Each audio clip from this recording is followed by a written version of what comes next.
দুনিয়ার ভিতরে দুইটা কিবলার ভিতরে একটি কিবলা ছিল বাইতুল মাকদিস।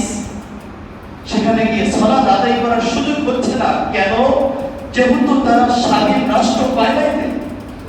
যদি স্বাধীন রাষ্ট্র পাইতেন তাহলে রমজান চলে যাচ্ছে, বাইতুল মাকদিসে গিয়ে অবশ্যই তারা সালাত আদায় করতেন। এজন্য আমার দোয়ার মাঝে, আমাদের প্রত্যেকের দোয়ার মাঝে তাদেরকে স্মরণে রাখবো। আর আজকে রাত্রি সম্পর্কে হযরত আব্বাস হযরত আয়েশা রাদিয়াল্লাহু তাআলা আনহা আল্লাহ রাসূল সাল্লাল্লাহু আলাইহি ওয়াসাল্লামকে প্রশ্ন করেছিলেন, ইয়া রাসূলুল্লাহ, যদি আমি সবে কদর পেয়ে যাই তাহলে আমি কোন দোয়াটা বেশি বেশি করব? তাহলে সবে কদর পেয়ে গিয়েছি, কোন দোয়া বেশি বেশি করব? আল্লাহ রাসূল সাল্লাল্লাহু আলাইহি ওয়াসাল্লাম শিখিয়ে দিয়েছেন, আল্লাহুম্মা ইন্নাকা আফুফুন তুহিব্বুল আফওয়া ফা'ফু আন্না। একটা আয়াতের ভিতরে আননিও রয়েছে, ইয়া কারীম, আরেকটা আয়াতের ভিতরে রয়েছে। এর বাংলা অর্থ, হে পরওয়ারদিগার, তুমি ক্ষমাশীল, তুমি ক্ষমা করাকে ভালোবাসো। যেহেতু তুমি ক্ষমা করাকে ভালোবাসো, অতএব তুমি আমাদেরকে ক্ষমা করে দাও। হয়তো আরবিতে বলতে না পারলে বাংলাতে এতটুকু বলবো, হে পরওয়ারদিগার, তুমি ক্ষমাশীল, তুমি ক্ষমা করাকে ভালোবাসো, অতএব তুমি আমাদেরকে ক্ষমা করে দাও। আমি আরেকটি আমলের কথা বলে আমার আলোচনা এখানে শেষ করব, যেটা আমি সবে বরাতে বলেছিলাম, যেটা আবার স্মরণ করে দিয়ে আমি এখানে শেষ করব। এটা হলো সালাতুত তাসবিহ কথা বলেছিলাম। সালাতুত তাসবিহ কথা, এই রাত্রিতে 2 রাকাত করব, দোয়া করব। চেষ্টা করব এভাবে, যত সময়ে 2 রাকাত করব তত সময় দোয়া করব। সবচেয়ে বেশি যে আমার প্রয়োজন অনেক, আমি যদি প্রভুর কাছে না চাই, আমি মানুষের কাছে চাইতে ভালোবাসি, কিন্তু রব্বে কারীম যিনি দেওয়ার জন্য প্রস্তুত হয়ে আছেন তার কাছে আমি চাইতে পারি। অথচ পরওয়ারদিগার বলছেন, উদউনি আস্তাজিব লাকুম, বান্দা চাও, আমি পরওয়ারদিগার দেওয়ার জন্য প্রস্তুত রয়েছি। জন্য দোয়া করব, নামাজ পড়ব, দোয়া করব, নামাজ পড়ব, দোয়া করব। আর যেটা বললাম সালাতুত তাসবিহ কথা, এটা একাধিক হাদিসের কিতাবের মধ্যে রয়েছে, আবু দাউদের মধ্যে রয়েছে, তিরমিজির মধ্যে রয়েছে, সনদ বিশুদ্ধ। যেখানে আল্লাহ রাসূল সাল্লাল্লাহু আলাইহি ওয়াসাল্লাম তিনার চাচাকে বলেছিলেন যে চাচা, পুরো জীবনের মধ্যে যদি একবারও যদি হয়, প্রথমে বলেছিলেন দিনে একবার, এরপর বলেছিলেন দিনে সুযোগ হচ্ছে না, সপ্তাহে একবার, মাসে একবার, বছরে একবার, তাও যদি সুযোগ না হয়, অন্তত জীবনে একবার হলেও এই নামাজটা পড়বেন। এটা হলো সালাতুত তাসবিহের নামাজ। সালাতুত তাসবিহের নামাজ পড়ার নিয়ম হয়তো আমরা আগে জেনেছি, এখন সংক্ষেপে জেনে নিতে পারি। সহজে স্মরণ রাখার উপায় হইল, 2 ভাবে বর্ণিত হয়ে এসেছে হাদিসের মধ্যে, সুবহানাল্লাহি ওয়ালহামদুলিল্লাহি ওয়ালা ইলাহা ইল্লাল্লাহু আল্লাহু আকবার।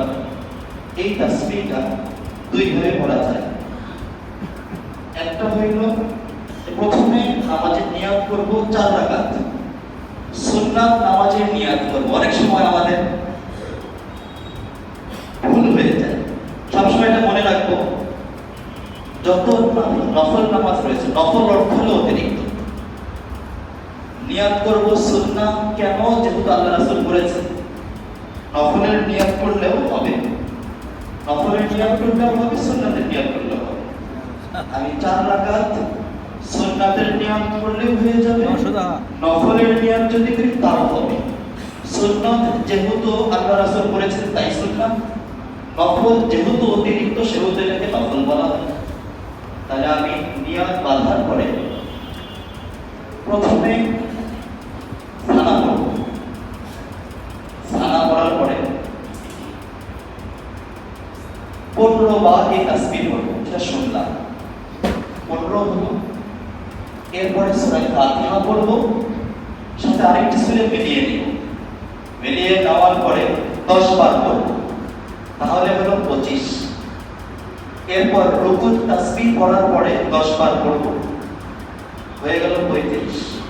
রুকু থেকে ওঠার পরে সামি আল্লাহু লিমান হামিদা, রব্বানা লাকাল হামদ, রব্বানা ওয়া লাকাল হামদ, আল্লাহুম্মা রব্বানা লাকাল হামদ। যেটা করি এটা পড়ার পরে আবার 10 বার পড়ব, তাহলে হলো 45। এরপরে রুকু থেকে রুকুর তাসবিহ শেষ করার পরে আবার 10 বার তারা হলো 55। প্রথম সেজদা থেকে যে মাঝে বসি সেখানে 10 বার হয়ে গেল 65।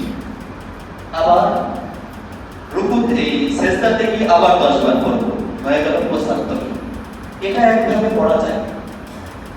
আরেকটা হইল যে প্রথমে সানা পড়ব, আউযুবিল্লাহ বিসমিল্লাহ পড়ে কেরাত শেষ করে 15 বার করব। 15 হলো রুকুতে 10, 25 রুকু থেকে উঠে 10, 35 এরপরে সেজদাতে গিয়ে 10, 45 সেজদা থেকে উঠে 10, 55 দ্বিতীয় সেজদাতে 10, 65 ওই সময় সরাসরি না দাঁড়িয়ে বসে 10 বার করব। হয়তো আমাদের অনেক ভাইরা আছে জালসা ইস্তেরাহাত করে, হয়তো সরাসরি উঠে না গিয়ে প্রথমে বসে সেখানে 10 বার করে 75। অনেক সময় এমন হয় যে কোনো কারণে কম বেশি হয়ে যায়, হয়তো আমি ভুলে গেছি, উঠে গেছি, হইতে পারে।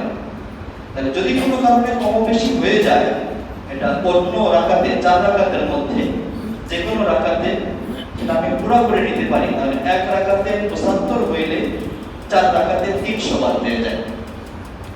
এর ফজিলত হইল আল্লাহ রাসূল সাল্লাল্লাহু আলাইহি ওয়াসাল্লাম বলেছেন, এই নামাজ কেউ যদি পড়ে জানা অজানা, নতুন পুরাতন, ইচ্ছায় অনিচ্ছায়, মোট কথা যত ধরনের সগীরা গুনাহ রয়েছে, কাবিরা গুনাহ কিন্তু তাওবা ছাড়া মাফ হবে না। এটা সবসময় মনে রাখবো, যেখানে গুনাহ মাফের কথা রয়েছে সেখানে সগীরা গুনাহ, কাবিরা গুনাহের জন্য তাওবা শর্ত। এই সব ধরনের গুনাহ আল্লাহ তাআলা মাফ করে দিবেন আমরা যাদের সম্ভব হয় করব ইনশাআল্লাহ। এবং যে কথাগুলি বলা হলো, এক নাম্বার হইল খতম হয়েছে তারা বিশেষ হয় না, তারা আমি বাকিগুলো করব। 2 নাম্বার হইল আমরা আল্লাহ পরিবারের অন্তর্ভুক্ত, যেটা হলো কোরআন শেখার মাধ্যমে।